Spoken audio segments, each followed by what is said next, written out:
India गठबंधन को लगा बड़ा झटका। टीएमसी ने कांग्रेस के साथ सीट शेयरिंग पर चर्चा से भी कर दिया इनकार। जी हां दोस्तों, बड़ी खबर अपडेट आपको बताना चाहेंगे। इंडिया गठबंधन में जाने के बाद कांग्रेस पार्टी को लगातार झटके पर झटके लग रहे हैं। अब इसी बीच पश्चिम बंगाल से बड़ी खबर अपडेट सामने आ रही है। पश्चिम बंगाल में कांग्रेस और टीएमसी के बीच सीट शेयरिंग की संभावना गुरुवार को और कम हो गई, जब टीएमसी ने संकेत दिया कि वह कांग्रेस की 5 सदस्यीय राष्ट्रीय गठबंधन समिति से मुलाकात नहीं करेगी। टीएमसी के सूत्रों ने कहा कि पार्टी ने पहले ही कांग्रेस को अपना प्रस्ताव बता दिया है। कांग्रेस के पैनल में अशोक गहलोत, भूपेश बघेल, मुकुल वासनिक, सलमान खुर्शीद और मोहन प्रकाश जैसे नेता शामिल हैं। इस पैनल ने अब तक Samajwadi Party, Shivsena, UBT, NCP, Aam Aadmi party और राजद जैसे दलों के साथ पहले भी चर्चा कर ली है। सूत्रों ने कहा कि टीएमसी ने कांग्रेस को मालदा दक्षिण और बहरामपुर सीट की पेशकश की थी। फिलहाल दोनों ही सीटें कांग्रेस पार्टी के पास ही हैं। पश्चिम बंगाल कांग्रेस अध्यक्ष अधीर रंजन चौधरी ने पहले ही इस प्रस्ताव को खारिज कर दिया और कहा कि पार्टी ने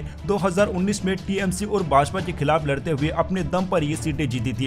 कांग्रेस को उन दोनों सीटों को जीतने के लिए ममता सरकार से किसी उदारता की आवश्यकता नहीं है। अधीर रंजन ने कहा था, मैं ममता बनर्जी और भाजपा के खिलाफ अकेले लड़ सकता हूं, क्योंकि मैंने इसे साबित कर दिया है। मैं और मेरे सहयोगी अपने दम पर सीटों पर लड़ सकते हैं। हमें 2 सीटें बरकरार रखने के लिए ममता बनर्जी से किसी अनुग्रह की आवश्यकता नहीं है। अब टीएमसी अपने प्रस्ताव पर चर्चा करने के लिए कांग्रेस पैनल से मिलने को तैयार नहीं है। यह संकेत देता है कि टीएमसी देश की सबसे पुरानी पार्टी को बंगाल में अधिक सीटें देने के मूड में नहीं है। टीएमसी के एक वरिष्ठ नेता ने कहा, हमने उन्हें 2 सीटों की पेशकश की है। बंगाल के 42 में से केवल 2 पर कांग्रेस को 30% से अधिक वोट मिले। वे अधिक सीटों का दावा कैसे कर सकते हैं? अगर कांग्रेस का शीर्ष नेतृत्व सीधे तौर पर ममता बनर्जी से मुलाकात करे तो शायद वह 1 सीट और दे देगी।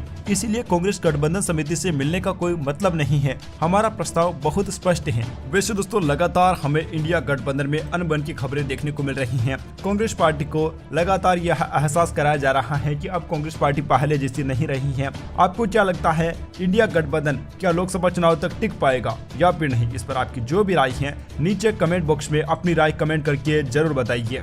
Subscribe now and press the bell icon. Never miss an update.